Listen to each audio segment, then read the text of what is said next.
영화를 통해 마음이 열리는 곳, 뒷방 상영관입니다. 영화가 끝나면 우리는 뒷방에 모여 대화를 시작합니다. 나와 당신의 영화는 우리의 대화를 통해 새롭게 살아납니다. 영화를 통해 마음이 열리는 곳, 비밀스러운 뒷방으로 여러분을 초대합니다. 와. 안녕하세요. 저는 뒷방 상영관의 두부. 저는 게스트 찐노랑입니다. 안녕하세요. 찐노랑 씨. 안녕하세요. 이번에는 게스트로 연시 같은 동아리 친구인 찐노랑이 함께 해주게 되었어요. 네, 반갑습니다. 네. 어떻게 같이 하게 되었는지는 조금 이따가 얘기해 보기로 하고, 먼저 어떻게 지냈는지부터 얘기를 해볼까 해요. 어떻게 지내셨어요? 초면인데 그러게. 이렇게 근황부터 전하게 되었는데요. 최근에 이사를 했어요. 그래서 두부 씨도 저의 이사를 되게 많이 도와주셔가지고 그 이사를 하고 아직 정리가 안 돼서 방을 어떻게 꾸밀지 지금 계속 정말 한 달 동안 계속 생각해보고 있는데 그게 너무 어려워가지고 좀 친구의 도움도 받고 이렇게 하려고 하고 있고요.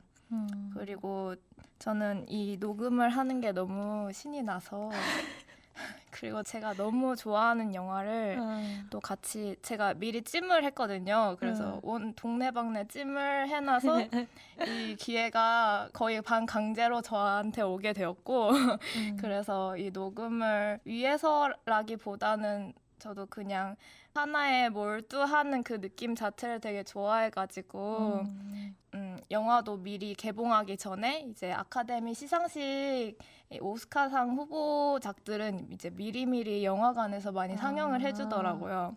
그래서 미리 가서 보고 하면서 지냈어요. 그래서 결국 3번을 보셨다고 하셨잖아요. 3번 봤는데 너무 깊이 없는 말 하면 어쩌지 약간 고민이 되긴 한데. 아니에요. 네. 이게 상영작이잖아요. 2월 상영작. 개봉한 영화를 영화관에서 3번 보는 게 쉽지가 않은데 3번 봤다고 해가지고 진짜 좋아하는구나라고 생각을 했었어요. 그날 개봉일에도 친구들 연락이 좀 왔었어요. 아, 제가 진짜요? 막 보라고 전부터 얘기를 너무 많이 해서 근데 개봉일에 난 2번 봤어 라고 말하니까 친구가 그럼 아침에 보고 저녁에 본 거야? 이렇게 했는데 그건 아니었어요. 저도 최근에 그 찐노랑 씨와 비슷한 시기에 이사를 했어요. 근데 이사가 진짜 생각보다 너무 정신적인 에너지가 많이 맞아요. 소비되는 일이더라고요. 그래가지고 되게 힘들었고 그래서 이 집이 어느 정도 정리가 된 다음에 고향으로 부모님 집으로 잠시 있다가 왔는데 저희 친언니가 이제 일을 하게 됐어요. 그래서 뭔가 일을 시작하기 전에 가족이랑 그렇게 길게 보내는 시간은 이제 마지막일지도 모르겠다라는 생각을 하면서 집에서 있었거든요. 왜냐면 이제 평일에 언니가 계속 일을 할 테니까. 그래서 되게 기분이 이상했어요. 이렇게 4명이서 주말 말고 평일에 이렇게 오랫동안 이 집에서 보낼 수 있는 시간이 이제 마지막이라는 게 너무 이상하더라고요. 되게 오랫동안 살아온 집이었거든요. 그 집이. 그래가지고 좀 싱숭생숭한 기분을 뒤로 한 채 서울로 올라왔습니다. 그렇게 보냈고 그러면 어느 때와 같이 홍보 타임을 가져볼까 합니다. 저희 뒷방 상영관에는 인스타그램이 있어요. 인스타그램에 뒷방 상영관이라고 쳐주시면 상영 영화 일정에 대한 소개글과 게시물이 업로드됩니다. 그리고 저희는 청취자 여러분들의 목소리를 기다리고 있어요. 사연과 질문을 보내주시고 싶으시다면 언제든지 팝팝 공지사항이나 인스타 프로필에 있는 에스크를 눌러주시면 익명으로 보내주실 수 있고요. 아니면 팟빵 댓글이나 인스타 DM 또는 댓글 그리고 좀 더 길게 보내고 싶다라고 생각하신다면 메일 100_2_the_cinema@naver.com으로 보내주시면 됩니다. 네, 그러면 저희 뒷방 상영관 92번째 영화 그레타 거이 감독의 작은 아씨들입니다.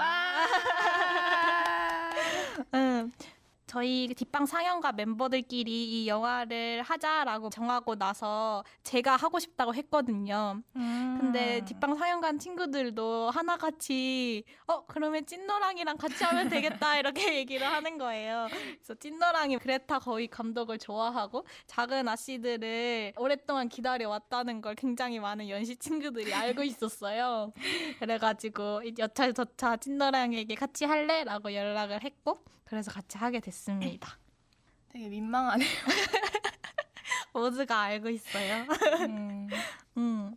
그레타 거위의 작은 아씨들 영화가 2월에 개봉했는데 되게 많은 분들이 작은 아씨들이라는 소설은 들어봤을 것 같아요. 이게 원작 소설이 있고 그리고 동명의 제목을 가진 되게 많은 영화들이 이미 옛날에 개봉을 했었어요. 그래서 이 이야기가 사람들에게 좀 익숙한 이야기일 수도 있는데 혹시 찐노랑 씨는 원작 소설을 읽어보셨나요? 네, 저는 이번에 영화를 처음에 보고 나서 읽기 시작을 했어요. 소설에 이 이야기들이 어떻게 쓰여 있을지 너무 궁금해가지고 책을 읽었는데 이번에 읽은 거예요? 네네네. 그러니까 어렸을 때도 읽었었던 것 같은데 뭔가 거의 기억에 남는 게 없어가지고 다시 읽기 시작했는데 최근에 그걸 다 읽었는데 너무 당황스러웠던 게 결말이 그 영화에서처럼 모든 게 다 일어나고 끝나는 게 아니라 갑자기 그냥 매그에게 그 청혼을 하고 그 이야기로 끝이 나는 거예요. 근데 알고 보니까 그런 1868년에 쓰인 소설이 있고 이제 그 소설이 너무 잘 되니까 약간 후속편처럼 성인이 되고 난 후의 이야기들을 덧붙여서 쓴 거를 저희가 거기까지의 이야기들을 저희가 지금은 작은 아씨들이라고 생각하고 읽는 거더라고요. 재밌게 읽었어요. 혹시 다른 영화도 봤어요? 저는 1994년에 나온 영화를 봤는데요. 작은 아씨들이 지금까지 영화로 한 7번 정도 만들어졌다고 그렇게 해요. 많이 만들어졌어요? 네. 이 영화를 포함해서인지 진짜요? 아닌지는 모르겠는데 7번 정도 만들어졌다고 해요. 94년도 작품도 되게 저는 재밌게 봤어요. 그 배우들도 되게 유명한 뭐 수잔 서랜든이라던가 위노나 라이더 그런 배우들 나오고 근데 지금이 저희가 오늘 얘기한 작은 아씨들이랑은 진짜 느낌이 많이 달라요. 아, 그래요? 저는 사실 이 영화를 보기 전에 원작 소설도 읽어본 적이 없고 다른 영화도 본 적이 없어요. 그리고 이 작은 아씨들이 어떤 얘기인지도 전혀 몰랐거든요. 그래서 거의 이 이야기를 접한 게 거의 너무 처음이라고 생각하면 되는데 그래서 저는 이 영화의 캐릭터들과 이 이야기로만 받아들였는데 제가 좀 찾아봤더니 되게 원작 소설과는 다른 결말을 가지고 있다고 하더라고요. 맞아요. 그레타 거위의 영화를 보면 결말이 좀 모호하거든요. 어떤 게 조의 소설인지 어떤 게 실제로 조에게 일어난 일인지 굉장히 모호하게 끝이 난다고 생각을 했는데 그레타 거위 감독이 이에 대해서 원작은 굉장히 로맨틱하게 결말이 나지만 어떤 반전을 주고 싶어서 일종의 더블 엔딩 구성으로 결말을 맺었다고 얘기를 하더라고요. 그래가지고 이게 원작과 다른 거구나 라고 그때 생각을 했죠. 원래 소설도 루이자 메이 올콧 작가의 자전적인 이야기를 다루고 있는데 영화에서는 그레타 거액이 그 루이자 메이 올콧이라는 작가 자체에 대한 그 삶과 그런 이야기에 너무 영감을 많이 받아서 조 자체가 작가의 분신인 듯한 그런 느낌을 더 많이 주고 약간 그런 엔딩을 만든 것도 작가는 원래 어떤 그 당시의 출판 문화나 독자들의 문화에 영향을 받아서 정말 약간 잘 팔리는 이야기를 만들기 위해서 어쩔 수 없이 그렇게 선택을 했던 거고 원래는 결혼을 하지 않기를 원했다고 해요. 그래서 그거를 반영을 하고 싶어서 그런 엔딩을 만들었던 것 같아요. 진짜 원작이 있고 그 세대가 바뀌고 그 다음에 다시 쓰인 이야기 같은 느낌이 들어서 너무 좋은 것 같아요. 네. 찐노랑 씨가 이 영화가 굉장히 작가의 자전적 요소가 많이 들어가 있다고 말씀을 해주셔서 생각을 해봤는데 영화 시작 부분에 실제로 루이자 메이 알코트의 말로 시작을 하잖아요. 맞아요. 그 말이 나는 문제가 많은 사람이라 재밌는 이야기를 쓸 수 맞아요. 있다라는 말로 영화가 시작을 하는데 너무 좋았어요. 맞아요. 그것도 영화의 시작으로 너무 좋은 말이었던 것 같아요. 그래서 이에 대해서 그레타 거이기 작가가 실제 살아온 삶과 그 글의 간극을 그 사이의 거리를 느끼게 해주는 말이라서 굉장히 좋았다라고 말을 했는데 저도 비슷하게 느껴가지고 되게 좋다고 생각을 했습니다. 혹시 다른 뭐 그레타 거이 감독이나 배우들의 이야기를 하고 싶은 게 있나요? 그 아까 루이자메 올콧에 대한 얘기를 했는데요.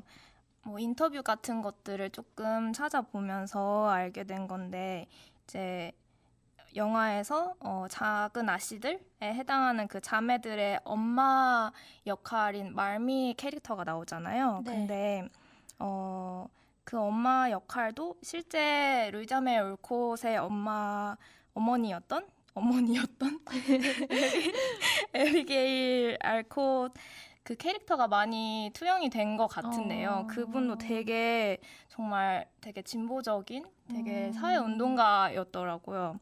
그 실제로 그 아버지도 남북전쟁 당시에 그 영화의 대사에서도 나오는데 뭐 에이미한테 링컨 대통령 그려봐 이랬는데 우리 아버지가 모시는 분이야 안 돼 이렇게 말을 하잖아요. 근데 그러니까 그게 노예 폐지를 주장했던 그거를 옹호하면서 참전을 했다는 걸 밝혀주는 그런 대사였던 것 같은데 그 어머니 또한 그런 노예 폐지 운동 같이 했고 그 남북전쟁에 루이자메이 올콧도 자원에서 참전을 했었다고 해요. 간호병. 네, 그런 것도 있었고 좀 찾아보니까 그 매사추세츠 주에서 자랐었는데 그 주에서 처음으로 돈을 받고 일한 사회복지사 중에 한 명이었다. 이런 얘기도 있더라고요. 그래서 굉장히 훌륭한 가정이에요. 갑자기 평가를 하게 되는데 아무튼 이런 모든 되게 에피소드가 되게 정말 삶 자체가 영감을 주는 그런 게 있었던 것 같아요. 확실히. 그러게요. 좋네요. 그래서 저는 그 영화 극 중에서 에이미와 로리의 관계를 조금 그들의 감정을 따라가기가 조금 어렵다고 느껴서 에이미 역할을 맡았던 플로렌스 퓨와 로리 역할을 맡았던 티모시 샬라메 인터뷰를 좀 찾아봤어요. 인터뷰를 보면서 기억에 남았던 말은 플로렌스 퓨가 실제로 이렇게 말을 했는데요. 에이미가 아주 어린 시절부터 오래도록 로리를 아껴왔다고 생각을 했는데 이에 대해서 퓨는 조와 로리의 유사성이 매우 흥미롭다고 생각을 했대요. 영화에서 보면 조와 로리가 굉장히 비슷한 사람처럼 표현이 되잖아요. 근데 거기서 서로의 반쪽인 것처럼 표현이 되는데 퓨는 이걸 보고 뭔가 에이미가 조의 반쪽을 사랑한 것이 아닐까라는 생각을 했다고 하더라고요. 근데 이걸 듣고 나니까 뭔가 에이미의 감정이 퓨의 생각이긴 하지만 되게 에이미의 감정이 많이 느껴져서 좋았던 것 같아요. 그 실제로 의상에 대한 얘기도 되게 인터뷰에서 많이 봤었는데 의상도 엄청 디테일이 굉장하더라고요. 그래서 조와 로리가 굉장히 의상을 많이 공유를 해요. 조가 입었던 조끼를 로리가 다른 씬에서 입는다거나 그러니까 서로의 의상도 되게 많이 공유를 하고 애초에 컨셉 자체가 좀 그렇게 만들어진 게 있는 것 같더라고요. 의상 얘기가 나와가지고 재밌었던 것 중에 하나가 그 가발이 되게 많잖아요. 그 조가 썼던 그 짧은 머리 잘랐을 때 썼던 가발이나 뭐 약간 붙임머리나 이런 것들도 되게 많았는데 조가 머리 짧게 잘랐을 때 썼던 가발에 이름이 있었다고 하는데 그 이름이 팸이었대요. 근데 왜인지는 모르겠는데 그냥 항상 그 언급 되게 많이 하더라고요. 아 진짜 팸이요? 네. 누가 붙여준 이름이 있지? 그리고 저는 영화를 보면서 또 느꼈던 게 뭔가 이 영화가 과거, 해상과 현재를 굉장히 바쁘게 오가면서 전개가 되잖아요. 네. 그걸 보면서 약간 산만하다고 느껴질 수도 있는 연출인데 근데 그 산만함 속에서 뭔가 그레타 거익이 느껴져서 너무 사랑스러운 거예요. 제가 원래도 그레타 거익 감독을 좋아하고 그렇다 보니까 되게 그 연출을 보면서 싱긋 웃었던 기억이 갑자기 납니다. 다른 영화들과는 다르게 어떤 순차적인 방식이 아니라 플래시백 이렇게 교차하는 그런 것들이 되게 이 영화의 또 독특한 점이라고 생각을 하는데요.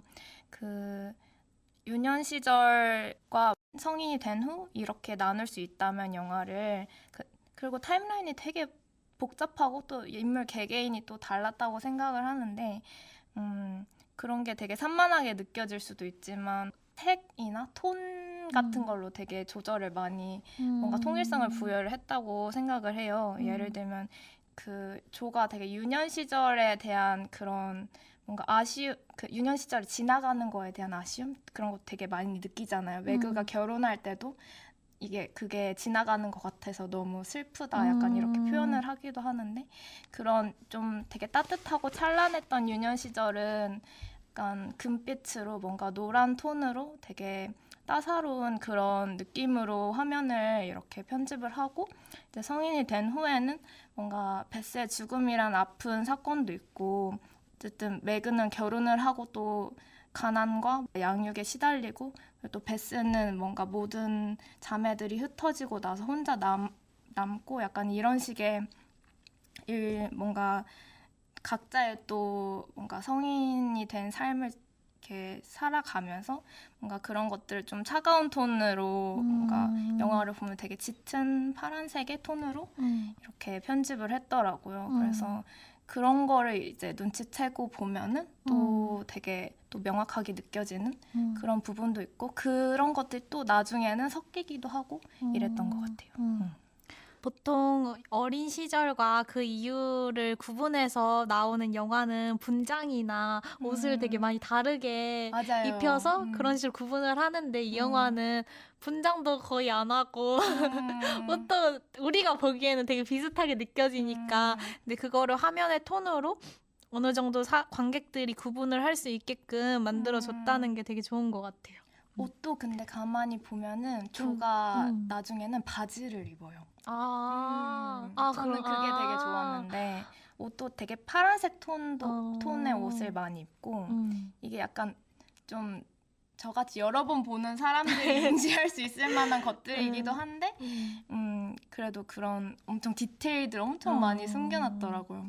그리고 진짜 웃긴 거는 에이미 캐릭터가 사실은 13살이거든요. 근데 플로렌스 퓨가 13살에 연기를 한 거잖아요. 그래서 이거에 대한 어색함을 되게 많이 느끼는 관객들이 많더라고요. 그래서 94년도 영화를 보면 이제 성인 연기자랑 아역 연기자가 달라요. 그래요? 13살은 아무래도 무리가 있으니까. 그래서 이제 학교를 다닐 때 교실 장면에서 보면 정말로 소녀들이 이렇게 같이 이렇게 둘러싸고 있잖아요. 그래서 다른 친구가 말하기를 그때 뭔가 이상함을 느꼈다고. 혼자 너무 제가 친언니랑 같이 봤는데 친언니는 약간 헷갈렸다고 하더라고요. 그러니까 친언니가 저처럼 작은 아씨들에 대한 어떤 사전 지식이 아예 없거든요. 그래서 약간 지금이 현재인지 어린 시절인지 좀 헷갈렸대요. 그래서 보는 사람에 따라서 좀 명확히 구분될 수도 있고 아니 좀 언니는 그래서 좀 산만하다고 느꼈다고 그렇게 저한테 얘기를 해줬었어요. 그래서 보고 나서는 한 번 더 보고 싶다 진짜 이런 생각 들더라고요. 보고 싶어요? 네. 볼 거예요? 그럴 것 같아요. 더 혹시 감독이나 배우 아니면 또 영화에 대한 다른 얘기 하고 싶은 거 있나요? 하고 싶은 얘기 진짜 많은데 앞으로 더 하면서 같이 얘기를 좋아요. 하면 좋을 것 같아요. 그러면 줄거리를 얘기하고 다시 보기로 넘어가도록 할게요. 뉴욕의 출판사와 학교를 오가며 바쁘게 지내고 있는 존은 소설 작가를 꿈꾸고 있습니다. 하지만 그 꿈을 이루는 일이 그리 쉽지만은 않습니다. 동료인 프리드리 히로부터 자신의 취향이 아니다라는 평가를 듣고 버럭버럭 화를 낼 만큼 존은 자신의 재능과 미래에 대해 불안함을 느끼고 있었습니다. 힘든 뉴욕 생활 와중에서 존은 종종 그의 어린 시절을 떠올리는데요. 특히나 자신의 자매들과 보냈던 유년 시절을 떠올립니다. 존은 노예제 폐지 운동과 남북전쟁으로 미국이 시끄러울 당시 뉴 잉글랜드의 소도시에서 3명의 자매와 함께 자랐습니다. 언니인 매그와 동생인 베스, 에이미가 그들인데 매그, 베스, 에이미 그리고 이웃집에 사는 로리와 함께 각자의 꿈을 꾸며 보내는 일상은 많은 사건 사고가 있긴 해도 시끌벅적하고 풍부하며 웃음으로 가득합니다. 모두가 함께였던 그 시절이 그렇게도 좋았다고 해도 그게 영원했던 건 아닙니다. 각자의 꿈이 달랐던 만큼 4명의 자매는 각자의 길을 떠나게 됩니다. 첫째인 매그는 결혼식을 올리게 되고 셋째인 에이미는 고모와 함께 유럽으로 떠날 것이 확정됩니다. 이들과 늘 함께 하던 일상이 익숙하던 존은 초조함과 불안감을 느끼고 본인도 스스로의 꿈을 이루기 위해 뉴욕으로 떠나게 됩니다. 서로 다른 길을 떠났던 4자매는 둘째인 베스의 건강이 위독해지자 다시금 고향으로 모이게 되는데요. 다시 모인 이들에게는 여전히 남아있는 것들과 변한 것들이 있었습니다. 그 변화 속에서 존은 다시금 자신의 글을 쓰기 시작합니다. 자신과 함께 해왔고 자신이 아꼈던 4자매의 이야기이자 자신의 이야기인 작은 아씨들을 쓰게 되는데요. 뭔가 이 작은 아씨들 영화 자체가 과거 해상과 현재를 오가며 복잡하게 전개되는 터라 이 이상으로 줄거리를 말하기가 굉장히 어려워서 되게 단편적으로 얘기했지만 이쯤으로 하도록 하고 나머지는 다시 보기에서 얘기를 해보는 것으로 하겠습니다. 네. 이 모든 이야기가 다 섞여서 나오니까. 맞아요. 그리고 너무 많은 얘기가 있어요. 그 안에. 맞아요. 그러면 다음은 영화에서 각자에게 인상 깊었던 장면을 얘기해보는 시간 다시 보기 코너입니다. 너무 인상 깊은 장면이 많죠? 너무 많아서 감당이 안 되는 정도인데 그럼 하나하나 영화를 다시 보는 것처럼 얘기를 해보면 좋을 것 같아요. 저 자기소개 언제예요? 자기소개 언제예요? 자기소개요? 지금 하세요. 아 제가 잊었나 봐요. 지금 해주세요. 근데 자기소개라고 하니까 또 할 말이 없긴 하네요. 자기소개 맨 처음 했어야 됐는데. 아까 소개는 나중에 한다 그래서 기다리고 있었거든요. 아 진짜요? 제가 또 그래서 잊었네요. 뭐 두보 씨가 엄청난 소개를 해주려나 약간 이렇게 하고 있었는데 그냥 잊고 넘어가는 것 같더라고요. 해주세요. 그냥 소개 사실 할 건 없는데 저도 그냥 같은 동아리 연시에서 같이 맨날 잘 노는 사람이고요. 네. 뒷방 상영관 잘 듣고 있어요. 네. 약간 기차나 뭐 지하철이나 약간 장기간 뭐랄까 움직일 때 듣기 되게 좋은 것 같아요.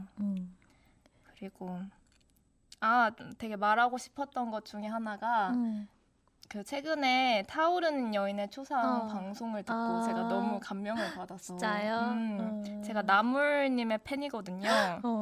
되게 좋아하시려나? 근데 제가 그 영화를 되게 재밌게 봤는데 뭔가 되게 엄청 기대가 많았거든요. 그 영화에 대한 좋은 얘기들이 너무 많아서 그 영화도 엄청 기다렸다가 봤던 그런 영화인데 그거에 비해서 제가 느낀 것들이 그렇게 풍성하지가 않았어요. 근데 그 방송을 듣기 전에 이제 소개글을 딱 봤는데 그 소개글에 뭔가 제가 내가 이걸 느꼈어야 되는구나? 약간 그러니까 뭐 의무는 아니지만 내가 원하던 것이 이런 감정이구나? 약간 그런 느낌을 느껴서 너무 좋았고 그 방송도 너무 재밌게 막 울면서 진짜요? 네 들었어요. 제가 막 기차 안에서 이렇게 기차 안에서 우는 방법이 여러 가지가 있거든요. 어떻게 울어요?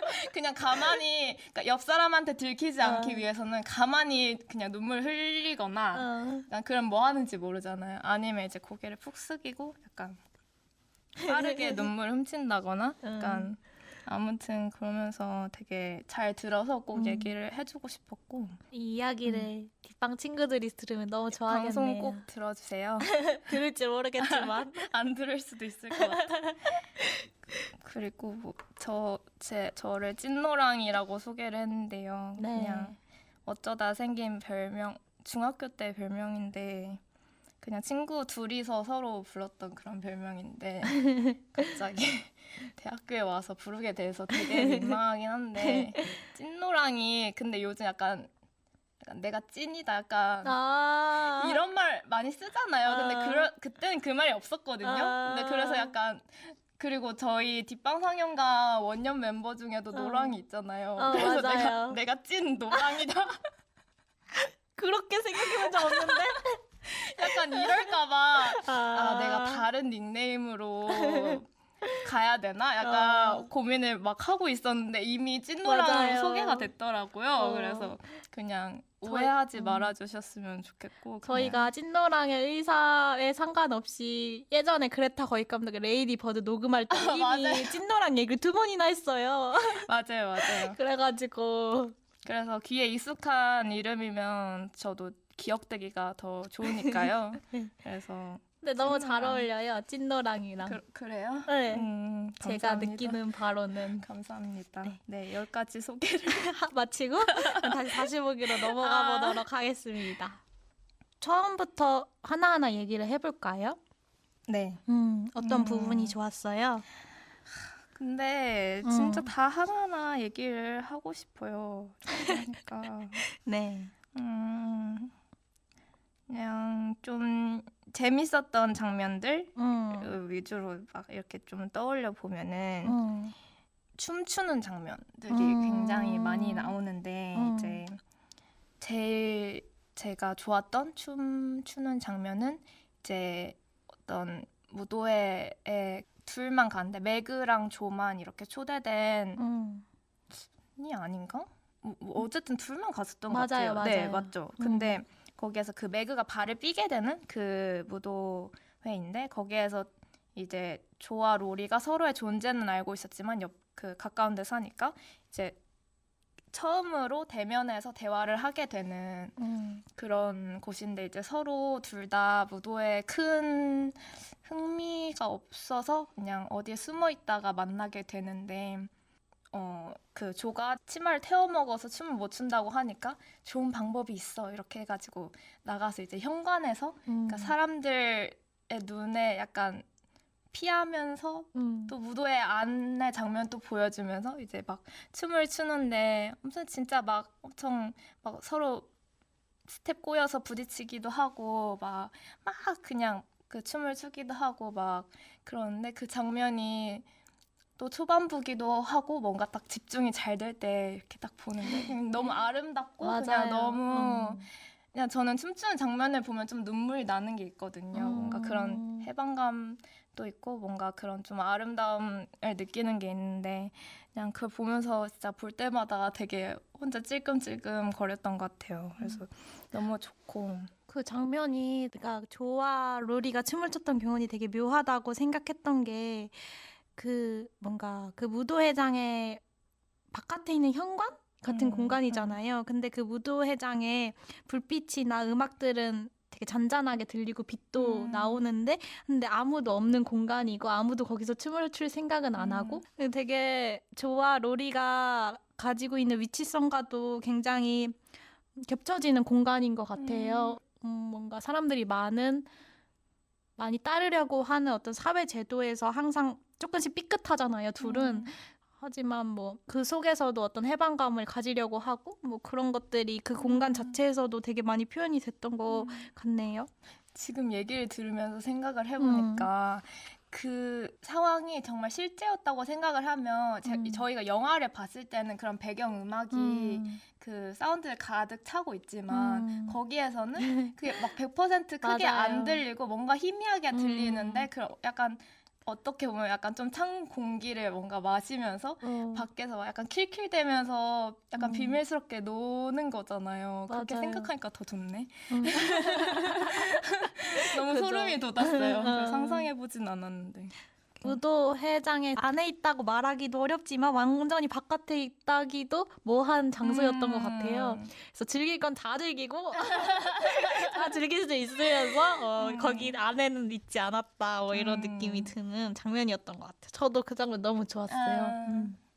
그 19세기라는 배경이 있으니까 이렇게 막 이렇게 할 수는 없고 어떤 짜여진 춤이 있기는 있는데 그 춤을 추면서도 그 실제로 촬영을 했을 때는 데이비드 보이나 약간 피오나 애플 이런 가수들의 노래를 틀고 춤을 췄다고 해요. 뭔가 박자는 이렇게 맞출 수 있으니까. 그러니까 그래서 같은 춤을 추지만 같은 클래식한 춤을 추지만 그 다른 음악을 틀음으로써 약간 좀 몸짓 같은 거는 조금씩 달라지고 그런 것들을 활용을 했다고 합니다. 실제로 그 배우들은 그 시대 속의 인물을 연기하고 있지만 그 시대 속 사람은 아니잖아요. 그래서 그들이 그 시대에서 느꼈을 흥은 내가 지금의 음악을 들어야 나올 수 있는 흥인 것 같기도 하고 그런 생각이 드네요. 이거에 대해서 그레타 거액이 되게 인터뷰에서 웃긴 말을 했었는데 그 시대에 사는 사람들에게는 그런 우리가 지금 되게 약간 클래식이다, 되게 우아하다라고 느끼는 것들이 맞아. 막 내가 막 취해가지고 막 알딸딸해서 그 음악 틀어줘 약간 이렇게 했을 때 나오는 그런 힙한 음악이었을 거다. 약간 이런 식으로 말하는데 되게 웃기더라고요. 그랬겠죠. 또 다른 장면은 어떤 게 좋았어요? 또 뭐 웃긴 걸 생각해 보면 그 네. 에이미가 그 이제 선생님한테 체벌을 당하고 이제 체벌 안 되죠. 체벌하면 안 되죠. 네. 그러고 이렇게 와서 이제 집에는 못 들어가겠고 이제 막 안절부절하다가 이제 그때부터 웃겨요. 그 로리가 그 수업하고 있는데 혼자 이렇게 가만히 조각상처럼 서 있잖아요. 맞아요. 그러다가 에이미를 발견하게 됐는데 이제 그 에이미가 거기에 있다는 소리를 듣고 이제 그 마치 집안 사람들이 다 이렇게 몰려와가지고 막 그 거의 모든 베스를 제외한 베스와 그 뭐 고모 마치 고모를 제외한 모든 등장인물 나와가지고 이제 엄청 북적북적 막 거리게 되는 씬이 있는데 거기에서 되게 엄청 많은 등장인물들이 한마디씩 하는데 그 대사들이 겹치면서도 그 관객들이 그 대사를 다 인지할 수 있도록 어떤 하나의 되게 뭔가 음악이나 무용처럼 그걸 잘 짜놓고 그 동선이나 그런 것들 잘 짜놓고 그런 거 되게 엄청 영리하게 그런 짜여진 장면이 있었는데 거기에서 되게 자기의 개성이 너무 잘 드러나고 그 안에서도 그 배우들 간의 그런 그 역할들 간의 관계도 되게 조금씩 나오고 하는 게 되게 재밌었거든요. 근데 거기서 특히 재밌었던 거는 그 조와 로리가 그 할아버지 로렌스 할아버지 초상화를 보면서 얘기를 하고 있는데 우리 할아버지가 더 잘생겼어 이러고 있는데 뒤에서 엄마 그 말미랑 그 로렌스 씨가 이렇게 오면서 조 할아버지들을 비교하는 거 아니야 이렇게 말하면서 등장하는데 그게 너무 웃겨가지고 아니 누가 할아버지 초상화를 보면서 우리 할아버지가 더 잘생겼네라고 누가 생각해요. 그러니까 너무 웃겨요. 그래서 죄송합니다 막 이랬는데 너네 할아버지 만나봤는데 좋으신 분이다 하니까 또 갑자기 고마워요 이러고 너무 개구장이 같아요. 조는. 완전 개구지죠.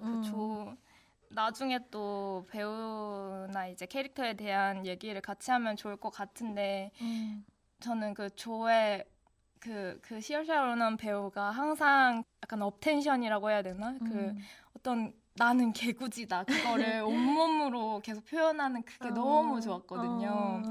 세상 씩씩하고 세상 개구지고 약간 뭔가 나는 정말 아이디어와 약간 상상력과 이런 걸로 가득 차 있어. 약간 이런 게 되게 뿜어져 나오는 듯한 그런 게 너무 좋았던 것 같아요. 저는 그리고 좋았던 장면은 그 로리가 매그와 조만 어떤 자리에 초대를 하고 에이미는 초대를 하지 않 영화를 보러 가는 자리였다. 영화를 보러 가려고 하는데 매그와 조만 초대하고 에이미는 초대를 하지 않으니까 에이미가 너무 화가 나가지고 맞아. 조의 글을 모두 태워요. 그 다음에 조가 또 이제 너무 화가 나가지고 이제 에이미랑은 이제 모른 척하면서 살겠다라고 얘기를 하고 그래서 로리랑 놀러 나가는데 그 놀러 나갈 때 에이미가 막 따라가는데 막 조를 부르면서 따라가는데 조가 그걸 모른 척 하거든요. 근데 그러다가 빙판 위에서 조를 막 열심히 따라가다가 그 빙판이 깨지면서 에이미가 거기 빠지게 돼요. 근데 조가 그걸 보고 너무 놀라가지고 의식을 잃은 에이미를 보고 막 스스로를 탓하거든요. 근데 그 의식을 잃은 에이미 옆에서 조와 조의 엄마가 이야기를 나누는데 그 대화가 진짜 너무 좋더라고요. 어떤 얘기를 나눴냐면 조가 나는 대체 왜 이럴까 화가 나면 골탕 먹이고 그걸 즐긴다 그러면서 자신의 어떤 천성 같은 부분 자신이 제어할 수 없는 부분들 있잖아요. 그런 부분을 엄청 탓하는데 굉장히 자애로워 보이고 되게 좋아하는 다른 인물처럼 여겨졌던 어머니가 갑자기 그거 나를 닮아서 그렇다고 얘기를 하잖아요. 근데 그 말이 엄청난 위로가 됐던 것 같아요.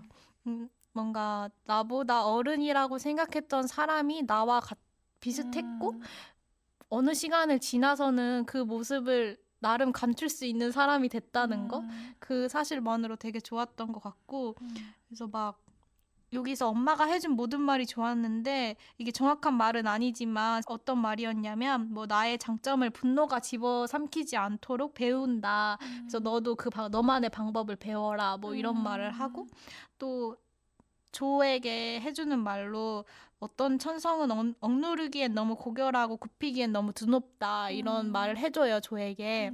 자책에 빠진 조에게 정말 필요했던 말이라는 생각이 들더라고요. 저도 가끔은 나의 어떤 부분이 너무 싫잖아요. 근데 그럴 때 이 말을 들었으면 뭐 그 내 어떤 부분이 좋아지진 않았겠지만 괜찮아졌을 것 같다라는 생각이 들더라고요. 근데 이 말이 뭔가 어떤 천성은 굽히기에 너무 드높아라는 말이 굉장히 무책임하게 들릴 수도 있잖아요.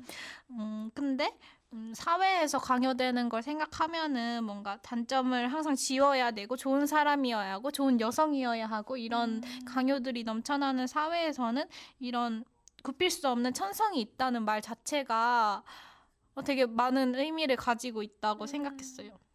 너에게는 징그러운 부분도 있고 저열한 부분도 있지만 그럼에도 너는 뜻대로 아름답고 뭐 기쁠 수도 있고 행복할 수도 있어 라고 말해주는 것 같아서 이 장면을 보면서 되게 눈물을 주르륵 흘렸던 것 같아요. 주르륵. 뭔가 내 탓이라고 여겨졌던 것들이 내 탓이 아닐 수도 있고 그냥 그런 사실이 있었던 것 뿐이다 라는 생각이 들어서 되게 좋았습니다. 이렇게 어른이 뭔가 아이라고 해야 될까요? 아이에게 아이가 이해할 수 있는 언어로 자기가 솔직해질 수 있다는 게 그게 진짜로 어려운 일인 것 같아요. 그러니까 얘가 못 알아들을 거니까 그냥 아무 말이나 할 수는 있다고 생각해요. 어쩌다 보면. 근데 그런 상황에서 자기의 솔직한 모습을 보여줄 수 있는 게 굉장한 뭐랄까 어떻게 보면 자신감이기도 하고 정말로 좀 어떻게 이런 엄마가 있지? 라는 생각 많이 했던 것 같아요. 그리고 또 어떤 장면이 재밌었나요? 그 조가 머리를 자르고 울고 있는 게 재밌었다고 맞아요. 했잖아요. 그 부분은 웃음 버튼. 뭔가 진짜. 관객들이 다, 그러니까 제가 3번을 봤으니까 관객들의 분위기도 다 달랐었단 말이에요. 근데 아무리 반응이 안 좋은 영화관에서도 그 부분에는 다 웃었던 것 같은 네, 생각이 나서 그 머리를 자르고 나서 이제 자신만만하게 내가 내 돈 벌어왔다 이렇게 고모한테 손 안 벌리고 내가 내 돈 벌어왔어 이렇게 딱 했는데 막 에이미도 근데 진짜 웃긴 게 거기에서 에이미가 너 예쁜 게 머리밖에 없는데 그걸 잘랐냐고 막 이랬는데 거기서부터 웃긴데 이제 밤에 혼자서 숨 죽여서 울고 있는데 아빠 생각나서 그래 이러니까 아니 머리 때문에 이러면서 우는데 너무 귀엽고 웃기고 그 부분을 보면서 캐릭터가 너무 다채롭다고 생각한 게 그냥 하나의 캐릭터가 너무 다채롭다고 생각한 게 뭔가 우리가 조에게 그러니까 조가 굉장히 매그와 대비되는 인물이잖아요. 조에게 관객들과 이 소설이 기대할 수 있는 바는 뭔가 기존에 경고했던 고전적인 여성성을 벗어난 어떤 여성의 모습을 보여주길 기대하고 있는데 근데 뭔가 긴 머리카락은 굉장히 고전적으로 내려오는 여성의 이미지잖아요. 근데 그걸 자르고 나서도 조는 슬퍼한다는 게 너무 조가 뭔가 우리가 기대하는 것처럼 단편적인 인물이 아니라 굉장히 그 안에서도 많은 오르내림이 있다라는 걸 보여주는 것 같아서 되게 재밌었어요. 그걸 진짜 이 영화가 되게 많이 보여준 것 같아요. 이걸 또 어디서 느꼈냐면 예고편에는 이런 대사가 나오잖아. 여자도 감정만이 아니라 생각과 영혼이 있고 야심과 재능이 있다. 그래서 여성에게 사랑이 전부라는 말이 지긋지긋하다 이런 말이 나오는데 이거 되게 어떻게 생각하면 지금에 와서는 좀 뻔한 말이잖아요. 그렇지. 저런 말들로 여성 운동이 전개해 왔지 라고 생각할 수 있는데 그 다음에 영화에서 보여지는 건 조가 그 다음에 그런데 나 너무 지금 외롭다라고 얘기를 해요. 그러니까 뭔가 해방을 결심하게 된 사람의 하게 된 생각과 그 사람이 가진 감정은 조금 다를 수 있잖아요. 내가 이게 옳다고 생각하고 이게 내가 원하는 거라서 가는 길이지만 그 속에서도 외로울 수 있다는 거? 그런 감정을 되게 세심하게 조를 통해서 보여준 것 같아서 되게 좋았어요. 그 장면을 보면서도 많이 느낀 게 원작 소설에도 이미 뭐 녹여있는 부분일 수도 있지만 그 대사가 되게 강조가 많이 되고 그리고 그 대사가 소설에 없었던 것 같거든요. 그래서 뭔가 새롭게 부여한 말인데 그레타 거의 감독이 새롭게 부여한 말인데 뭔가 다른 그레타 거에게 영화들을 보더라도 항상 그 인간의 다면적이고 뭔가 모순적일 수 있는 그런 부분들에 대한 생각이랄까 그런 관점을 놓지 않으려고 하는 것 같아요. 그래서 저는 너무 좋더라고요. 그리고 또 웃겼던 근데 저는 웃겼는데 말해보세요. 두부 씨는 또 다르게 느꼈다고 했던 장면 중에 하나가 맞아요. 그 언덕에서 이제 오랫동안 숨겨왔던 로리의 마음을 고백하는 씬이 있는데 거기에서 이제 막 그런 그 대사들도 되게 좋았어요. 맞아요. 너는 그러니까 그런 걸 어떻게 그 알고 있지? 그런 것도 되게 신기했는데 조가 뭔가 로리와의 관계에 대해서 결혼으로 이어지는 그런 사랑의 감정을 느끼지 못하고 있고 우리 둘이 같이 살게 된다면 결국 싸우고 헤어지고 이럴 거라고 약간 이렇게 말하는 것도 되게 좋았는데 그 장면에서 로리가 더 할 말 없어? 이랬는데 응 없어 이러고 이제 로리가 막 흥분해가지고 뒤돌아서 막 가는데 갑자기 조가 이렇게 다시 잡아요. 근데 이렇게 하니까 그 말 듣자마자 자기는 너무 화가 났고 가고 싶지만 바로 뒤돌아서 말해봐 약간 이런 느낌으로 이렇게 온단 말이에요. 맞아요. 근데 저는 그게 너무 귀여워서 그랬나 그냥 너무 웃겼거든요. 근데 두부 씨는 감동적이었어요. 난 거기서 안 웃었어요. 저는 진짜 빵 터져가지고 그냥 너무 귀여워서 그랬을 거예요. 근데 되게 빵 터졌었는데. 저는 그 장면에서 느낀 게 그 둘이 되게 흥분한 상태에서 대화를 나누잖아요. 근데 조에게는 결혼하면 내가 불행해질 것이다라는 어떤 명제가 굉장히 조의 굉장히 근저를 이루고 있는 건데 그거를 로리는 이해하지 못하잖아요. 왜냐하면 자기가 살아온 삶에서 결혼은 사랑이었고 그냥 너무 좋은 거니까. 그래서 그 부분에서 둘이 너무 다른 게 극명하게 느껴지고 거기서 굉장히 둘의 감정이 고조되면서 저는 그 부분에서 조의 굉장히 중요한 부분을 로리가 이해하고 있지 못하고 있다라고 느꼈는데 그래서 좀 상처받았었거든요.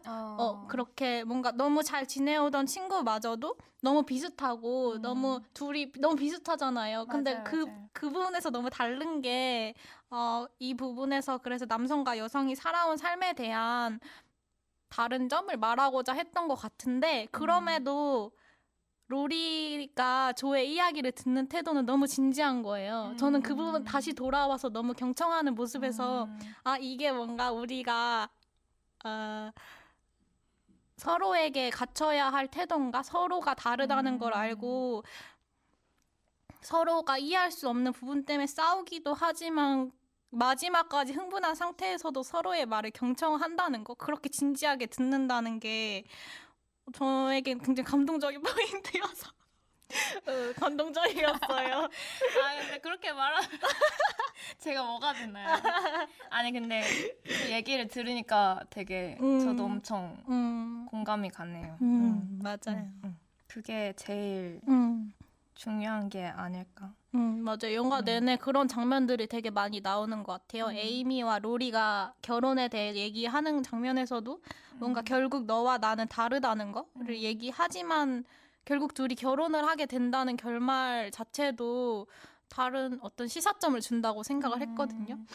그런 제가 개인적으로 생각하기에 이 영화의 되게 아름다운 점 중에 하나가 굉장히 일상적인 관계들을 다루고 있다는 거.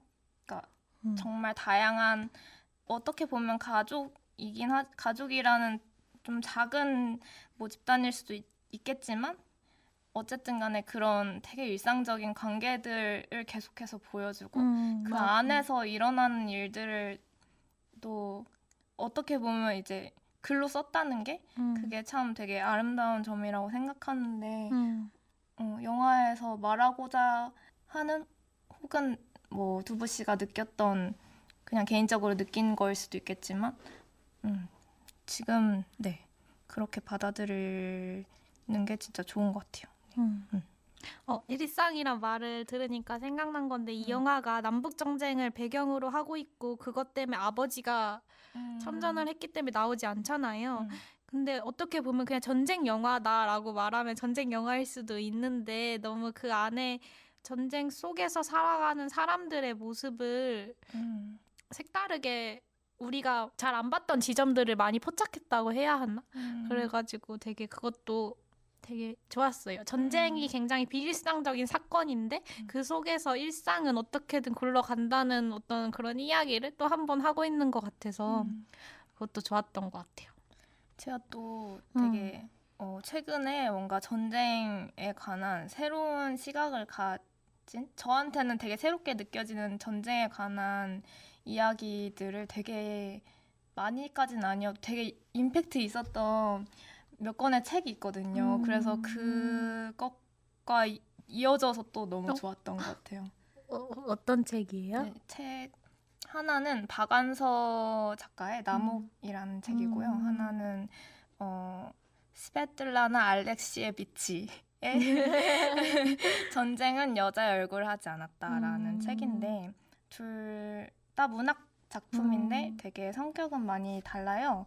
하나는 인터뷰 형식을 띠고 있고 하나는 이제 정말로 소설인데 여기에서 막 다 얘기를 하고 싶지만 이제 좀 간략하게 말씀을 드리면 굉장히 하나는 끔찍한 전쟁 참상 같은 것들도 많이 보여줘요. 근데 그 스베틀라나 알렉시에비치 그 러시아 그거 문학 작품인데 그 실제 인터뷰를 바탕으로 했지만 그 작가의 생각과 그런 것들이 많이 들어간 되게 독특한 문학 작품이거든요. 거기에서 그런 그 당시에 참전했던 여성 병사들의 얘기를 담고 있는데 익히 들어서 알고 있는 전쟁의 끔찍한 참상을 보여주면서도 정말 아무도 처음 들어보는 그런 이야기들 되게 많이 해준단 말이에요.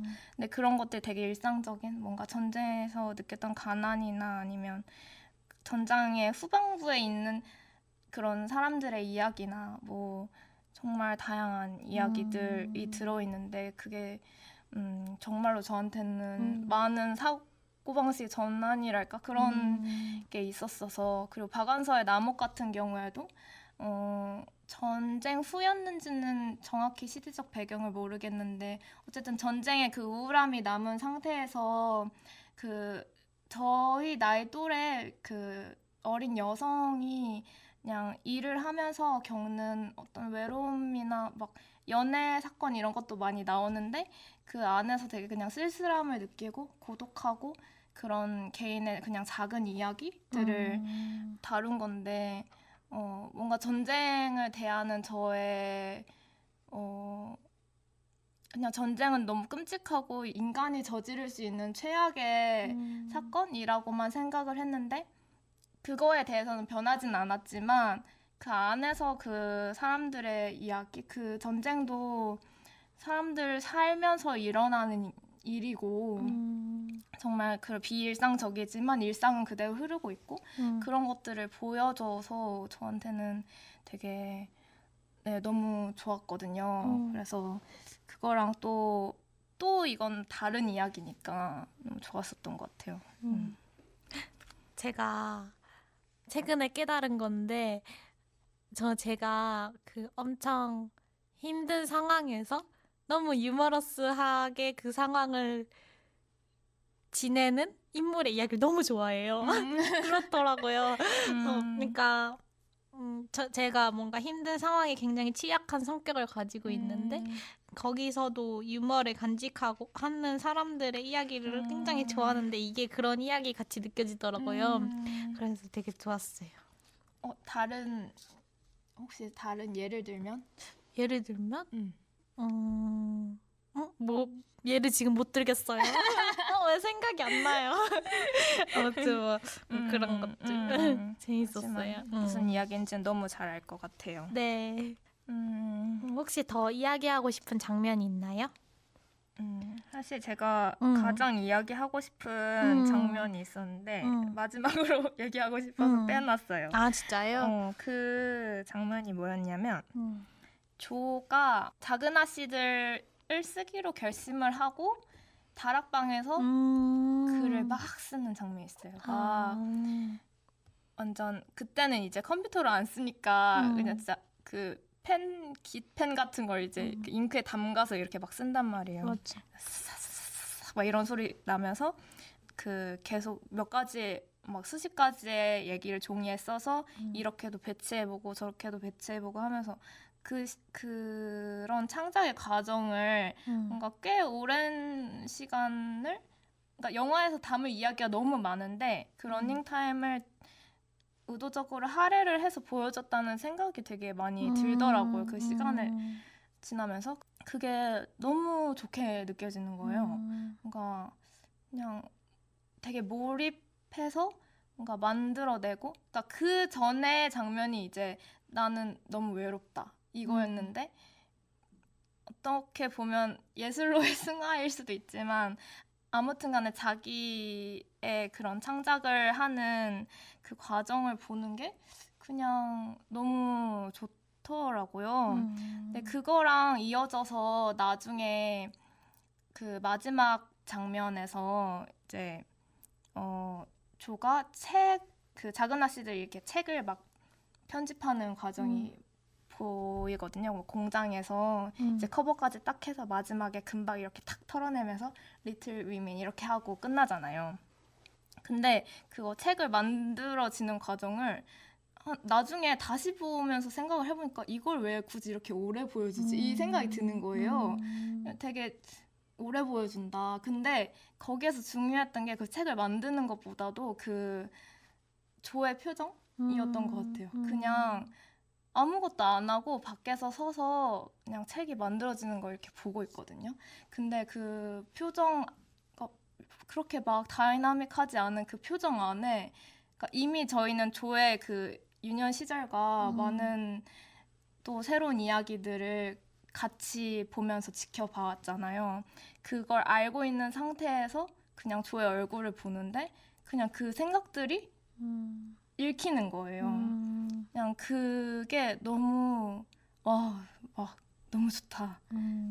그냥 되게 이걸 연기해낸 배우도 너무 대단하게 느껴졌고 아니면 그냥 내가 그냥 보면서 되게 의미 부여를 하는 걸 수도 있지만 그냥 그게 너무 좋았던 것 같아요. 그냥 되게 창작자로서의 예술가로서의 조를 되게 많이 보여주려고 했던 것 같은 생각이 들더라고요.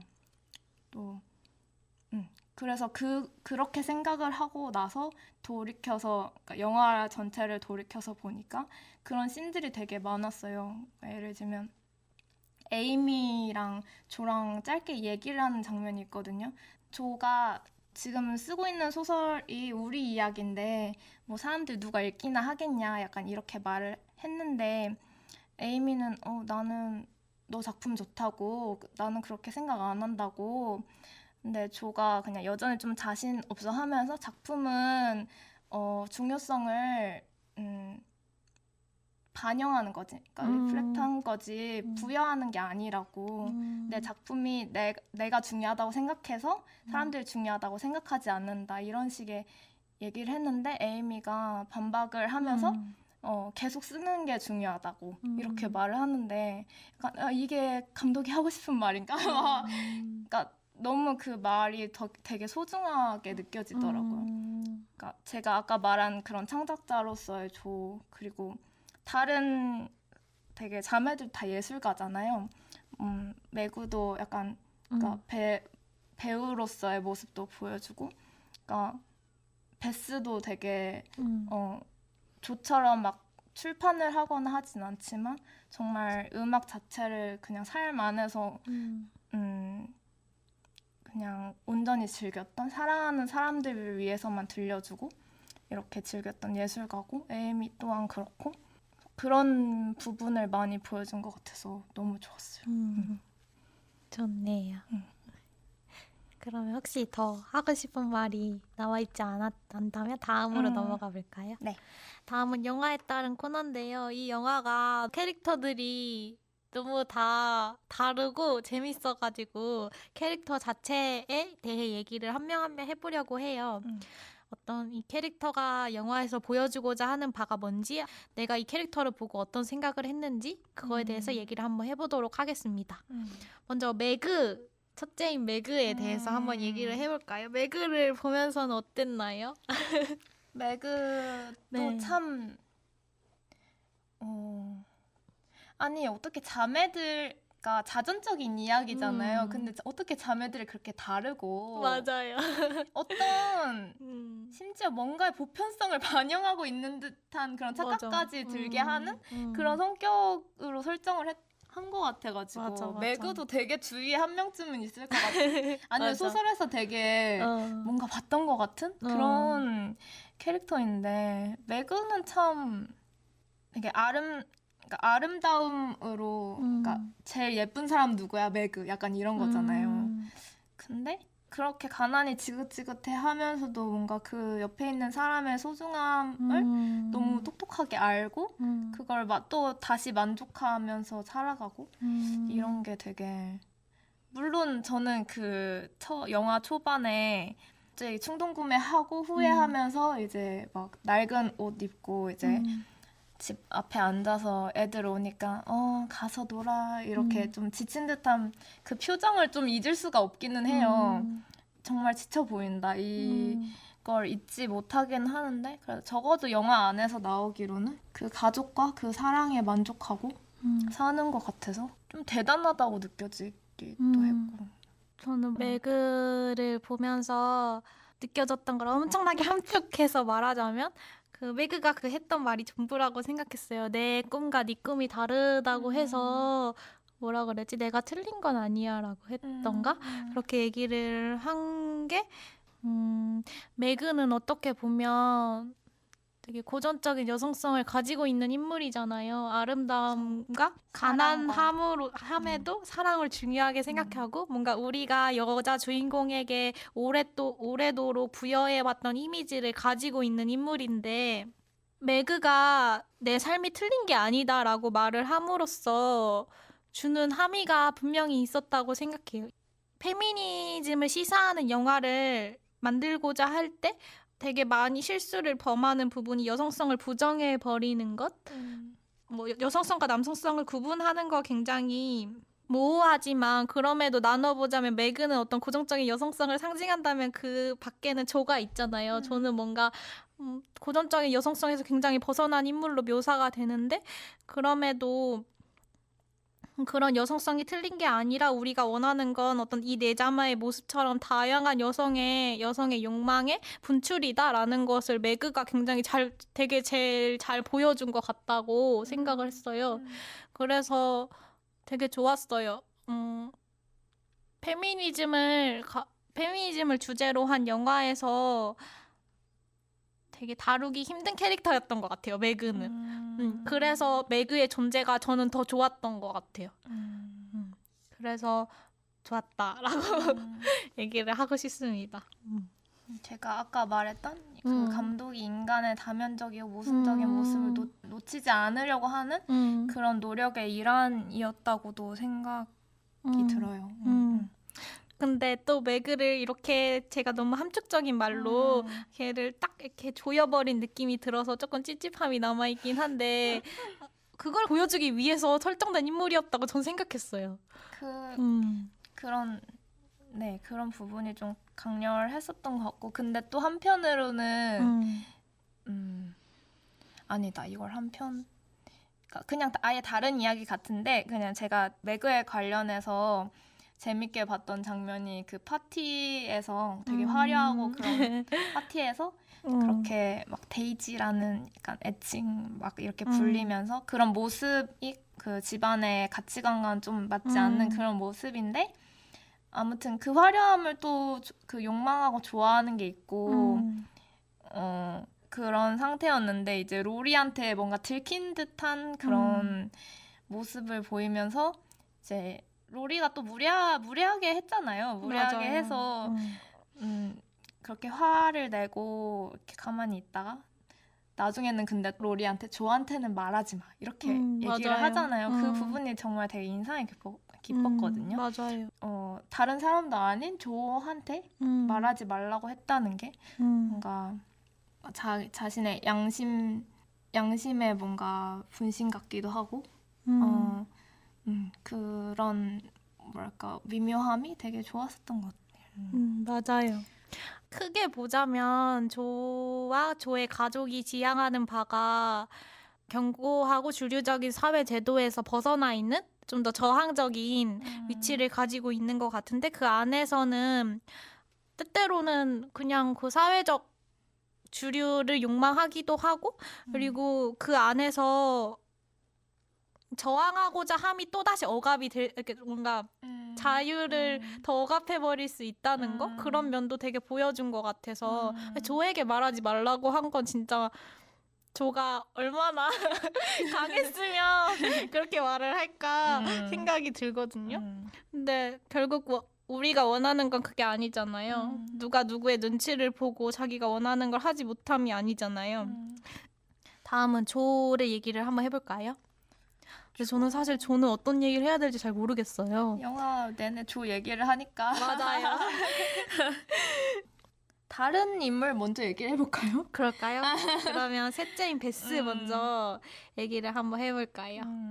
베스에 대한 얘기를 더 많이 하고 싶다는 그 맞아요. 생각을 되게 많이 했어요. 뭔가 심지어는 어떤 생각도 했냐면 베스의 제가 어제 영화를 봤었거든요. 그러니까 세 번째 본 영화가 어제 봤었던 건데 보면서 갑자기 이런 생각이 드는 거예요. 베스의 일상은 뭔가 좀 반복적일 것 같다. 그러니까 나쁜 의미가 아니라 되게 일상이 잘 짜여져 있을 것 같다는 생각이 들었거든요. 되게 부지런히 뭔가 그러니까 소설에서도 남들은 다 빈둥거릴 때 혼자 할 일 하는 그런 캐릭터란 말이에요. 그래서 항상 뭔가 부지런히 자기의 할 일들을 스스로 알고 잘하는 사람인 것 같다.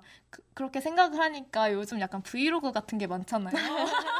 그래서 약간 베스의 브이로그 하고 싶다.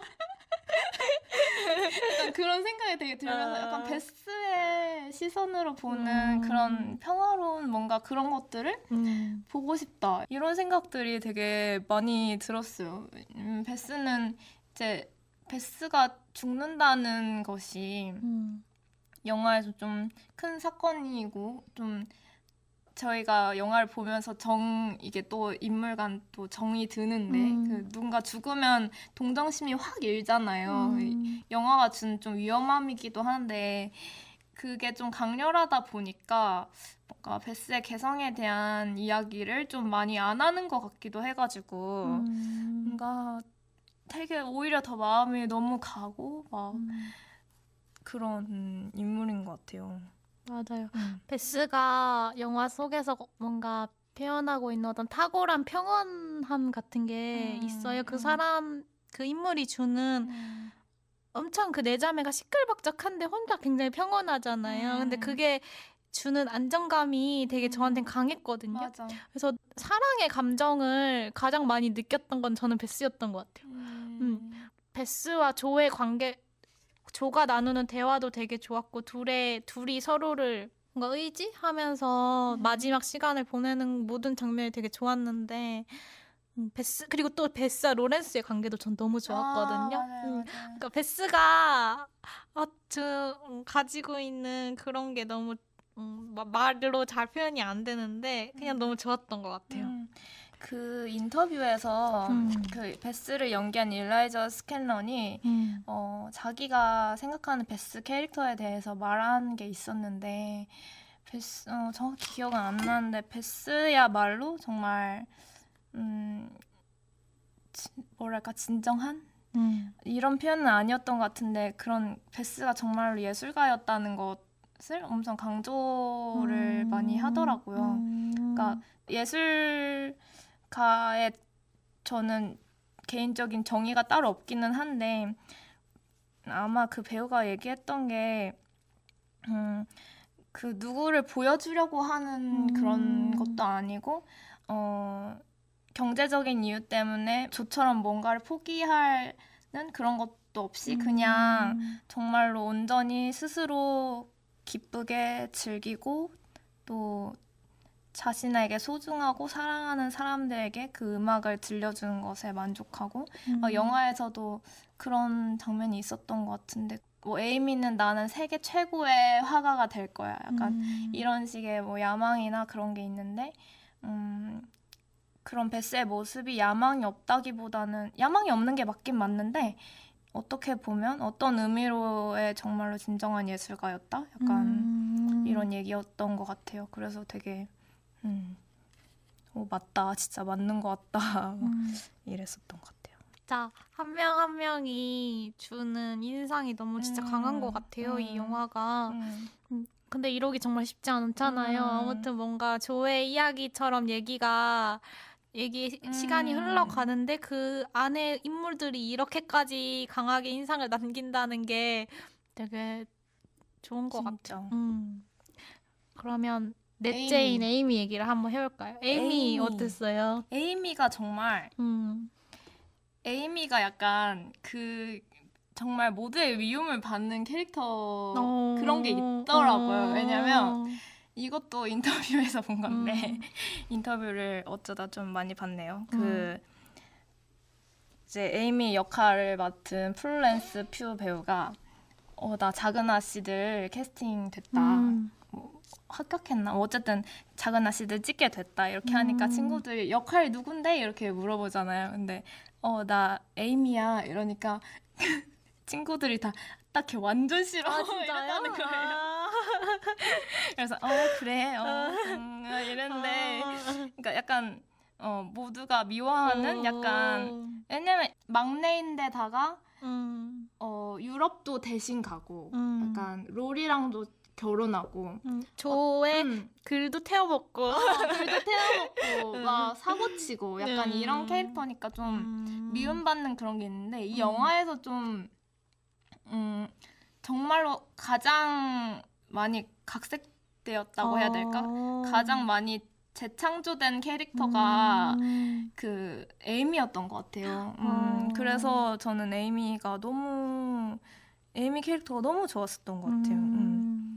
특히 이제 그거를 반전시키는 장면이 그 장면이었던 것 같은데 그 마치 고모가 에이미한테 너가 희망이다. 너가 희망이다. 이렇게 말을 하는 장면이 되게 중요한 장면이었던 것 같아요. 에이미를 좀 좋아하게 만드는. 그러니까 어떻게 보면 그러니까 그런 이야기를 듣는다는 게 사실 쉬운 마음은 아니었을 것 같아요. 그러니까 네가 이 집안을 이끌어야 돼. 근데 그걸 어린 나이에 그 이야기를 들었음에도 불구하고 그걸 계속 생각하다가 프레드와 약혼을 거의 결심하기까지 하는 그런 게 있잖아요. 나는 부자랑 결혼할 거야.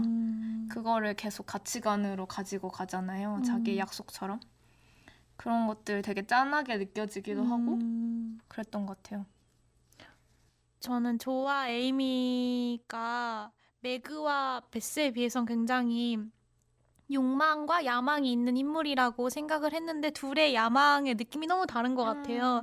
뭔가 조는 스스로에게 야망이 되게 포커스 돼 있고 굉장히 불안하고 복잡한데 에이미의 삶을 생각하면 에이미는 굉장히 올곧고 선명하다라는 느낌을 저한테 주거든요. 그래서 뭔가 베스와는 또 다른 안정감을 저에게 줬던 것 같아요. 너무 다 올곧잖아요. 뭔가 그렇기 때문에 로리한테도 굉장히 단호하게 말하고. 맞아. 그 에이미 그 연기도 진짜 너무 좋았거든요. 맞아요. 저는. 그것 중에 하나가 에이미 연기를 할 때 이제 그 감정을 이렇게 참아내려고 할 때 그 표정이 있어요. 뭔가 입이 삐죽대는 약간 그런 게 있는데 그 로리한테 내 사랑에 대한 보답을 이렇게 받고 싶지 않다 이렇게 말을 하는 그 연기와 그 장면이 너무 좋았었는데 맞아요. 그때도 그 올곧고 선명하다고 하는 게 거기서도 진짜 많이 드러난 것 같아요. 그러니까 뭔가 막 올라오는데 나는 나에게 중요한 기준이 딱 있어.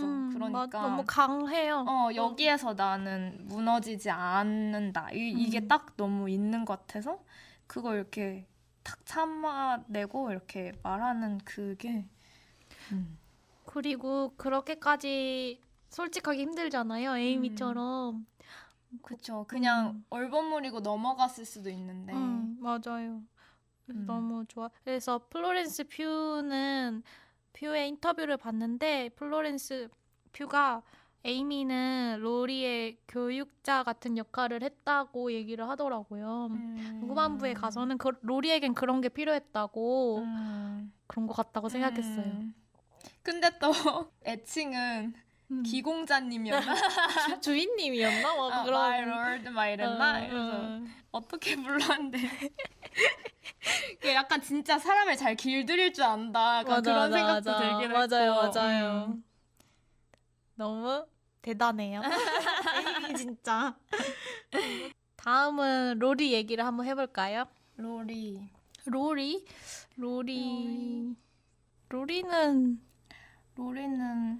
재밌었죠. 로리와 그 조의 뭔가 투닥거리면서 장난치는 장면이 참 좋았었던 것 같아요.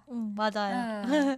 그냥 막 둘 다 너무 막 그 진짜 개구짐으로 가득 차 있어가지고 그걸 감당 못하고 이렇게 서로 막 하는데 근데 은근 또 그 조에 대한 순정이 있잖아요.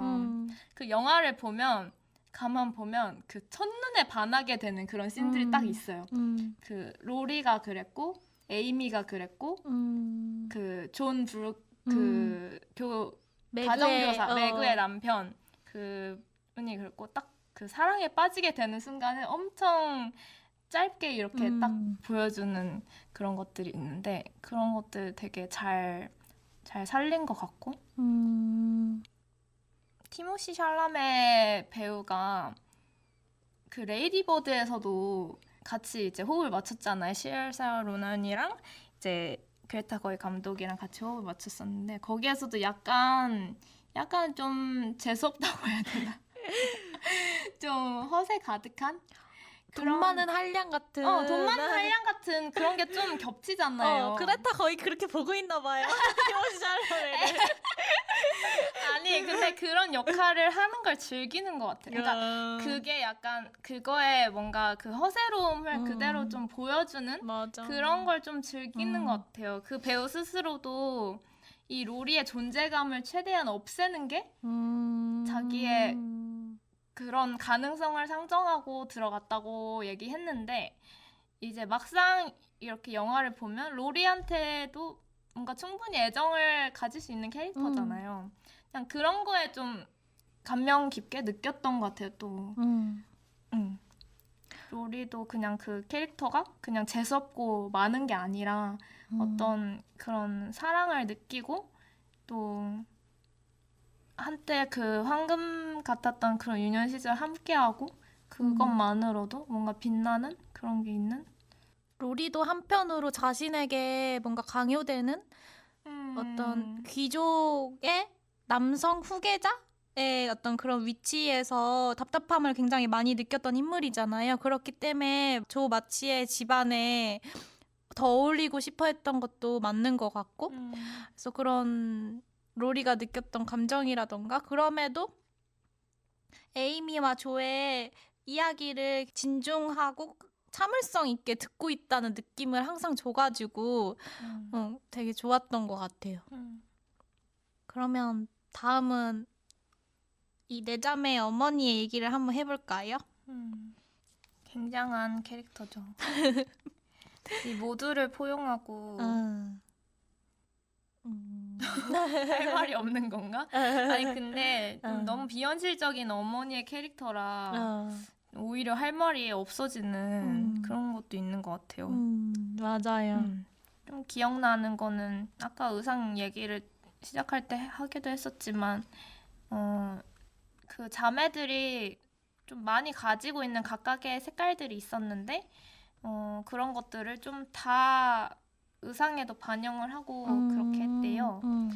헤어스타일이나 그런 것들도. 그러니까 정말로 내 자매들을 다 좀 포용할 수 있는 그 사람의 개성 자체로도.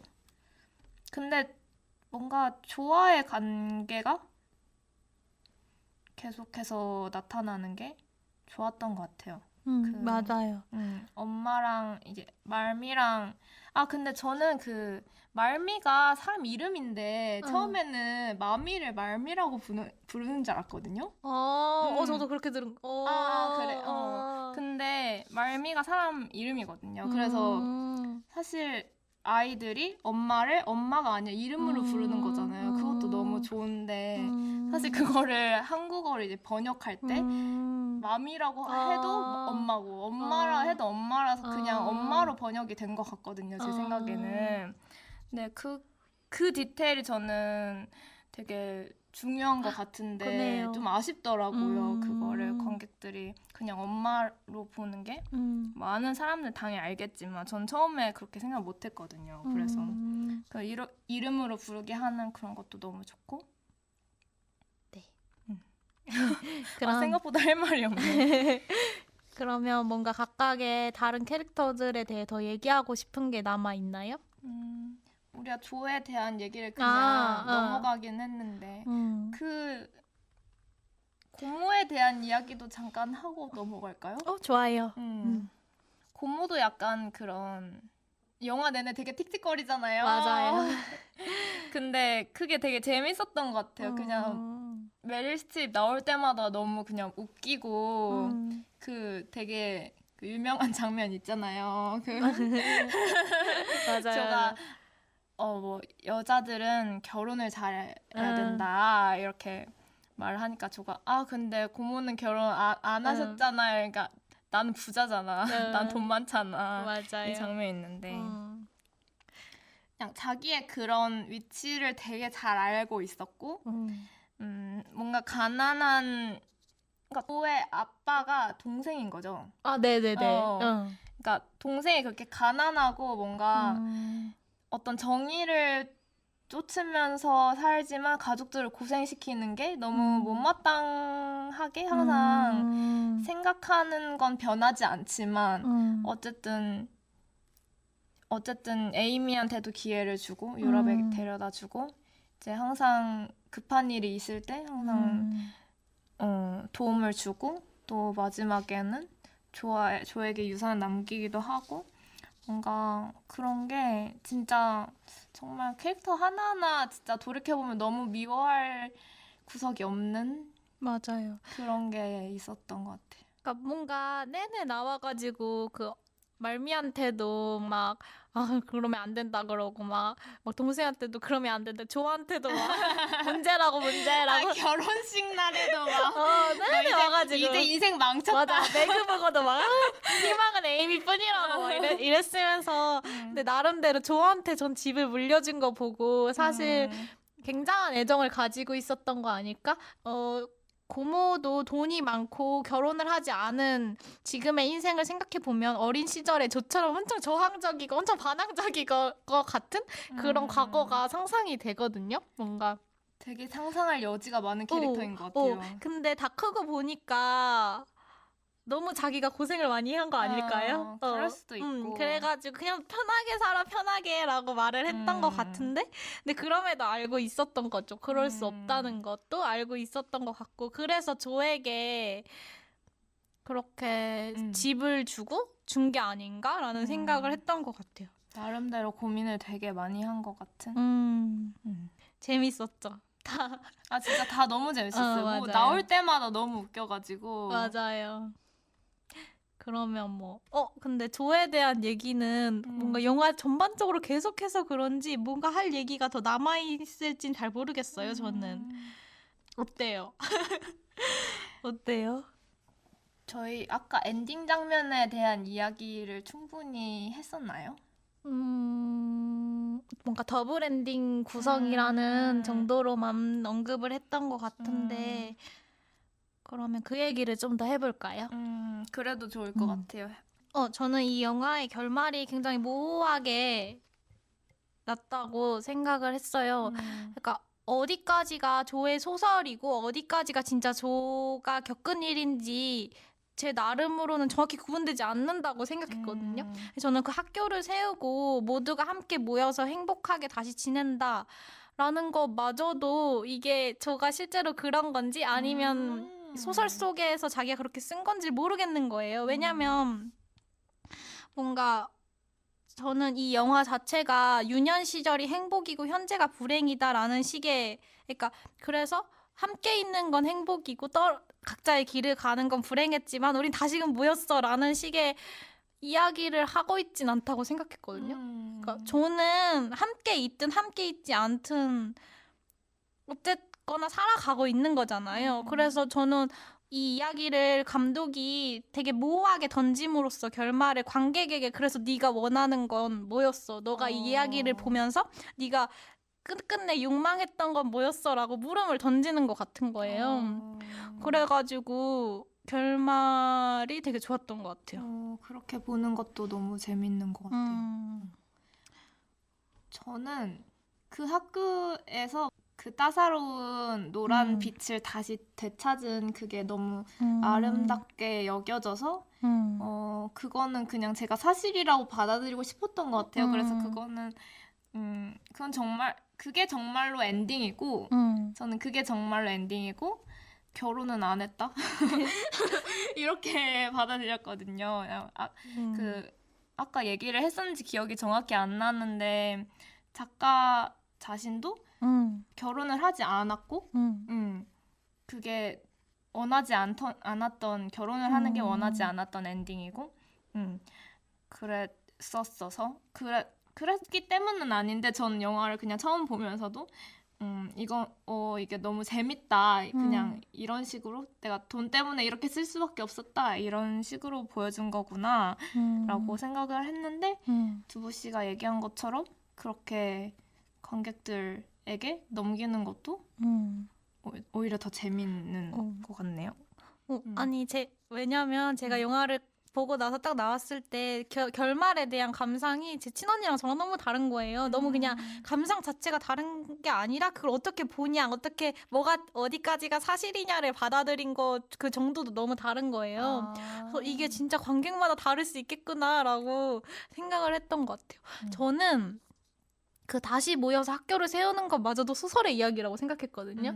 그냥 집필을 다 하고 뉴욕에서 그냥 혼자 서 있는 조만이 그냥 온전히 조의 이야기가 아닐까라고 저는 생각을 했던 것 같아요. 하지만 사실 뭔가 로리가 결혼을 한 이후에는 저도 다른 누군가 결혼을 하지 않을까라는 기대감도 있었던 것 같고 스스로가. 그래서 이 모호한 결말을 보면서 내가 익숙했던 이야기와 내 욕망과 뭔가 그럼에도 내가 원하는 것 이거 되게 복잡하게 막 얽히면서 되게 복잡한 감상을 저에게 남겼던 것 같아요. 저의 얘기 이렇게 마무리를 해볼까요? 더 하고 싶은 얘기 있어요? 그런 거 해볼까요? 그래서 두부 씨는 그런 많은 캐릭터들 중에 약간 심리 테스트처럼 누구와 닮았거나 혹은 뭐 가장 정이 많이 갔다. 근데 리허설 때 찐노랑 씨가 이 얘기를 해줬어요. 뭐 배우들이 실제로 심리 테스트처럼 막 선택을 해가지고 너는 조다 막 이런 거 해봤는데 다 다르게 나왔다고 했잖아요. 다 다르게 나왔었던 것 같아요. 저는 기억은 안 나는데. 고민을 한번 조금 해볼게요. 어때요? 찐노랑 씨는? 근데 이런 질문 별로 좋아하진 않는데 재밌을 것 같아가지고 재밌잖아요. 한 거거든요. 저는 다 아닌 것 같아요. 그러니까 뭔가 영화를 보면서 나를 발견한 지점은 없는 것 같아요. 그래요? 왜 그랬는지 모르겠는데 다 너무 선명해서 그런 걸 수도 있는 것 같아요. 모든 캐릭터가 말하고자 하는 바가 되게 명확하고 특색이 너무 강하잖아요. 그래서 나를 끼얹을 틈이 없었다? 그랬던 것 같아요. 저는 아까 말한 대로 베스에 대한 미련이 되게 많이 남은 것 같아요. 진짜 영화를 몇 번이고 봐도 진짜 가슴이 너무 아리거든요. 맞아요, 베스의 맞아요. 뭔가 작은 부분을 발견할 때마다 베스가 연주하던 음악 막 점점 약간 크리피해지는 것 같아요. 베스의 손동작, 베스의 옷자락 약간 그냥 그 모든 게 다 되게 아련하게 느껴지면서 베스의 뭔가 더 좋은 점들과 그런 것들 더 이렇게 끌어내고 싶다 막 이런 생각이 많이 들어서 그냥 닮았다는 건 조금씩 오히려 전 느꼈던 조금씩 인물마다 조금씩 나와 닮은 점을 느끼기도 했지만 그런 걸 많이 보면서 봤던 영화는 아닌 것 같고 베스에게 미련과 사랑이 남았다. 그러면 다음은 우리들 각자에게 이 영화가 어떤 의미를 가지는지 알아보는 시간, 그들 각자의 영화관입니다. 저한테는 이 영화가 전체를 통해서 저에게 가장 많이 남겼던 말은 행복한 시절이 있고 그를 떠나야 하는 순간을 우리는 인생에서 되게 종종 많이 마주하잖아요. 근데 제가 곧 졸업을 해요. 그래서 더 그렇게 느꼈던 것 같아요. 뭔가 내가 익숙하고 다 함께일 거라고 생각했던 어떤 집단이나 어떤 사람들을 떠나고 뭐 누군가는 떠나고 내가 떠나기도 하고 내가 남겨지기도 하고 뭐 그런 일련의 과정들 우리 인생에서 되게 종종 겪잖아요. 뭔가 그때의 감정을 되게 많이 생각했던 것 같아요. 이 영화를 보면서 조가 되게 초조해하고 외로움을 느끼잖아요. 매그도 떠나고 에이미도 떠나고 베스도 떠나니까 로리도 어떤 식으로 떠나고 그래서 그 영화를 보면서 저도 그에 대한 두려움을 되게 많이 가지고 있거든요. 근데 영화를 통해서 제가 느꼈던 거는 이 영화가 과거, 그러니까 행복했던 유년 시절과 현재를 계속 오가면서 보여주잖아요. 근데 그 연출 방식이 나중에는 결국 어떤 한 지점으로 모이게 되면서 근데 그 유년 시절과 현재가 그렇게까지 구분되진 않고 사실 그 이어진다라는 걸 저한테 느낌을 그렇게 준 것 같아요. 계속 과거와 현재가 겹쳐지면서 그 안에 조는 계속 과거를 떠올리면서 현재를 살아가잖아요. 그러니까 내가 그걸 떠난 게 아니라 내가 지냈던 그 삶은 어떤 방식으로도 나에게 남아있고 그 모든 기억과 모든 관계야 모든 추억들이 남긴 것들을 가지고 내가 이 앞으로 계속 나아간다라는 느낌을 조를 통해서 받은 것 같아요. 그리고 이 영화의 연출 방식을 통해서 되게 그런 부분을 많이 생각한 것 같아서 저에게는 그런 의미인 것 같아요. 무언가를 떠나 것을 두려워하기에는 너무 아름답고 여전히 그 아름다움이 나에게 남아있는 것 같아서 아쉬워만 하기에는 좀 충분하지 않다라는 생각이 들었던 것 같아요. 저도 비슷한 감정을 느꼈었던 것 같고, 근데 저는 한편으로는 너무 이 영화 자체에 대한 사랑이 커가지고 오늘 방송을 들으시면서 느끼실 수도 있는데 뭔가 제가 영화 자체랄까? 저의 감상보다는 저 영화에 대한 얘기를 많이 하게 된 것 같아요. 그럴 것 같다는 제가 우려가 좀 있기도 있었는데 근데 그래도 영화가 너무 좋아서 영화에 대한 얘기를 계속 하게 됐는데 오늘 뭔가 이제 오늘 아침에 일어나가지고 막 전 샤워를 하면서 되게 잡생각을 많이 하거든요. 근데 갑자기 그런 생각이 드는 거예요. 제가 또 좋아하는 그 TV 시리즈 중에 넷플릭스 시리즈인가? 그 빨간 머리엔 이 각색해서 나온 게 있거든요. 그게 되게 많이 각색이 된 걸로 알고 있어요. 근데 빨간 머리엔도 뭔가 작은 아씨들과 비슷하게 어린 시절에 많이 읽는 뭔가 클래식 같은 그런 작품이잖아요. 근데 뭔가 비슷한 시대에 와서 다른 이야기로 다시 쓰이고 다시 읽힌다는 게 되게 엄청 그 두 작품이 정말 다를 수 있지만 그래도 조금 어떤 시대의 규범이랄까 시대가 원하는 그런 여성성에서 벗어난 그런 주인공을 다루고 그 주인공들이 뭔가를 만들어내고 창작해내는 사람이라는 그런 공통점이 있어서인진 몰라도 그 두 작품이 저한테 다시 쓰이고 다시 읽히게 됐다는 그게 저한테 너무 크게 다가오는 거예요. 저는 이야기에 대한 관심이 되게 많은데 어떤 이야기가 막 시대에 맞춰서 작은 아씨들도 영화가 7개가 만들어졌다고 했는데 그 이야기가 시대를 지나서 발전했다고 생각하지는 전혀 않고요. 그냥 그 시대에 그 사람들이 그 이야기가 필요해서 그 필요한 사람들에 의해서 다시 쓰이고 그걸 받아들이고 좋아하는 사람들한테 읽힌다고 생각을 해요. 그래서 근데 이 이야기가 제가 좋아하는 감독에 의해서 다시 쓰였고 그거를 많은 사람들이 필요로 한다는 것처럼 느껴져가지고 그게 되게 감동적으로 느껴졌달까? 이것도 되게 150년인가 됐다고 그러니까 1868년에 나왔으니까 그 정도 됐잖아요. 근데 정말 시간이 흘러도 변하지 않는다고 말해야 될까? 변하지 않는 가치가 있다는 말을 되게 많이 하잖아요. 근데 그 가치가 변하지 않아서 지금도 읽을 수 있는 것도 있겠지만 그 시간을 넘어와서 재창조되는 그런 게 더 아름답고 되게 감동적이라는 생각을 한 것 같아요. 그러면 다음은 만약 이 영화를 상영한다면 누구에게 어디서 혹은 어떤 방식으로 보여주고 싶은지 각자가 이 영화를 보여주고 싶은 방식을 자유롭게 이야기해보는 당신을 위한 영화관 시간입니다. 저는 이 영화가 보는 내내 너무 아름답다고 생각을 너무 많이 했어요. 보면서 행복하고 그리고 막 이 영화 자체가 너무 탄탄하고 너무 완성되어 있다고 해야 되나? 되게 꽉 차 있잖아요. 그래서 다른 생각을 할 여력이 별로 없었어요. 그래서 영화에 계속 막 집중해서 봤는데 이 이야기에 진짜 퐁당 빠져서 본 것 같아요.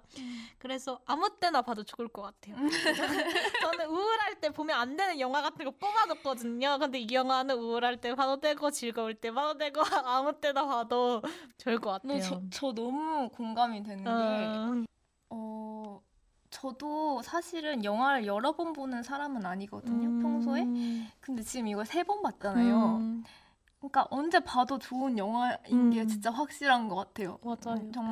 정말 좋아하는 영화여도 이게 너무 우울하거나 너무 좀 어떻게 보면 끔찍한 장면도 있고 그래서 다시 보기 힘든 것들도 있는데 이 영화는 진짜 언제고 봐도 맞아. 이런 영화가 나한테 생겼다 이 딱 느낌이 들어서 너무 좋더라고요. 그래서 언제고 봐도 사실 좋고 네, 또 하나 좋은 거는 이게 원래 미국에서는 이제 크리스마스에 개봉을 했어요. 왜냐하면 그 원래 작은 아씨들의 시점이 그 크리스마스 날부터 이렇게 시작을 하거든요. 그래서 그냥 그런 연말에 같이 뭔가 가까운 사람들이랑 봐도 참 좋을 것 같다는 생각이 들어요. 맞아요. 근데 아까 우리가 막 캐릭터 얘기 한참 했잖아요. 이 영화 진짜 캐릭터 가지고도 할 말이 너무 많아서 다 같이 보고 나서 막 캐릭터 나는 이런 거 비슷해 이렇게 얘기해봐도 재밌을 것 같아요. 맞아요. 근데 갑자기 생각난 게 우리가 프리드리에 대해서는 얘기를 한마디도 안 한 것 같아요. 뭐 그렇네요. 미안해졌어 갑자기. 그래요? 아니 근데 뭐 할 말 있어요? 아니요. 딱히 없어서. 근데 얘기 안 한 인물도 되게 꽤 있는 것 같아요. 안 한 인물 되게 많아요. 그 가정교사 또 얘기를 많이 안 했고 유모도 얘기를 못했고. 맞아 한나 얘기를 못했고. 못했네요. 뭐 그럼 어쩔 수 없죠. 너무 많으니까. 많으니까. 근데 그 교수에 대해서 한마디만 하자면 원래는 좀 캐릭터가 나이도 많고 약간 별로 잘생기지도 않고 약간 그런 캐릭터로 묘사가 됐더라고요. 그래서 다른 영화들에서도 좀 나이 많은 그런 인물로 항상 했었던 것 같아요. 설정이 됐었던 것 같아요. 근데 이번에는 되게 비교적 젊고 잘생기고 약간 이런 배우로 일부러 했다고 하더라고요. 되게 좋은 각색이라고 생각했습니다. 이렇게 뭔가 각색된 걸 들어보고 원작과 다른 점을 들으면 들을수록 그레타 거이기 정말 잘 만들었구나를 계속 생각하게 되는 것 진짜 같아요. 그 그레타 거이게 연출과 뭔가 각색에 대한 얘기로만 한 3시간 더 떠들 수 있을 것 같아요, 진짜.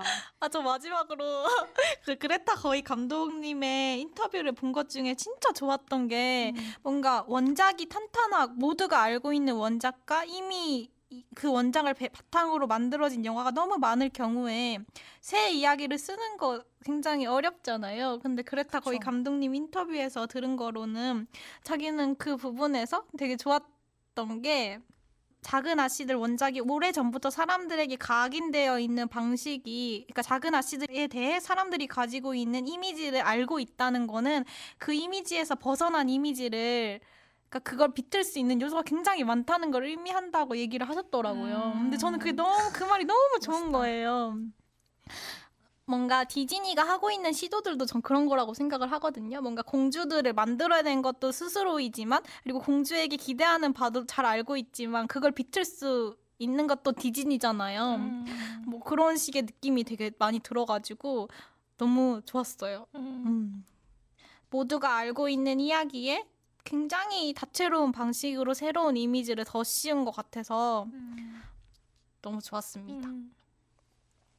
오늘 녹음 어땠나요? 하고 싶은 말이 아직 많이 남은 거 아니에요?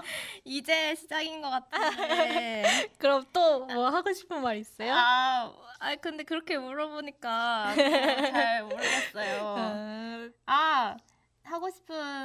꼭 하고 싶었던 별거 아닌 말이 있는데 제가 영화 OST도 되게 굉장히 좋아하거든요. 근데 이 영화 OST도 되게 막 특별히 기억에 남는 멜로디는 아마 없으실 거예요. 저도 막 그렇지는 않은데 네, 약간 베스의 연주곡도 되게 막 머리에서 오늘도 가만히 있는데 막 갑자기 막 어떤 멜로디가 계속 생각이 나는데 그게 뭐지 이랬는데 생각해보니까 그 베스가 쳤던 피아노 곡인 거예요. 그래서 약간 검색해보니까 나와가지고 그걸 막 듣다 왔는데 그것도 그랬고 이 음악 감독을 하신 분이 알렉산드르 데스플라라는 사람인데 이 사람을 제가 되게 좋아해가지고 이분이 어떤 영화들을 하셨냐면 쉐이프 오브 워터나 그랜드 부다페스트 호텔 그것도 하셨고 엄청 많은 영화를 하셨는데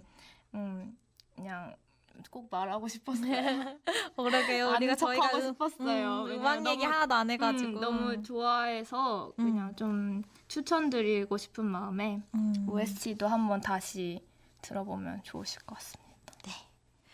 저는 오늘 녹음 찐노랑이랑 같이 해서 즐거웠고 좋아하는 마음이 얘기를 나누는 중간중간 계속 느껴지는 거예요. 그래서 되게 좋았고 근데 이 영화 자체가 뭔가 너무 꽉 차 있다 보니까 사실 하고 싶은 말이 별로 없었어요, 저는. 그게 무슨 마음인지 너무 잘 알 것 같아요. 그래가지고 사실 오늘 막 뭐 얘기해야지 했는데 그것도 사실 조금 어려웠거든요. 그래서 뭐 그런 영화도 있잖아요. 하고 싶은 말이 너무 많은 영화도 있고 이건 근데 그 상태로 좀 남겨두고 싶은 영화였는데 그래서 말을 좀 겉돌게 한 것 같기도 하고 그런 느낌이 좀 들어가지고 그래서 뭐 그런 영화였어요, 저한테는.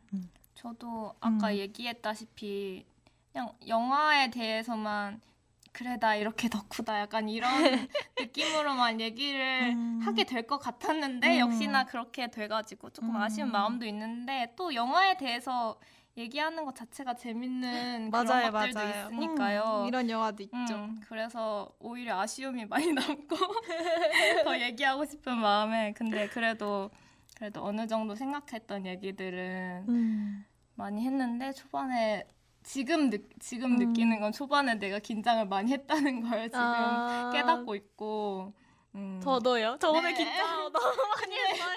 두부 씨는 왜 이렇게 긴장하신 거예요?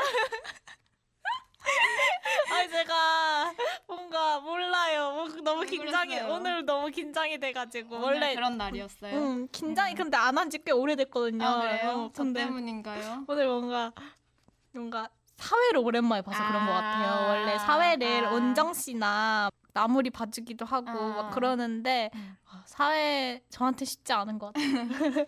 지금 보니까 아까 되게 굳어 있었던 것 같아요. 맞아요. 그러면 클로징 멘트를 하고 마무리를 지어볼까요?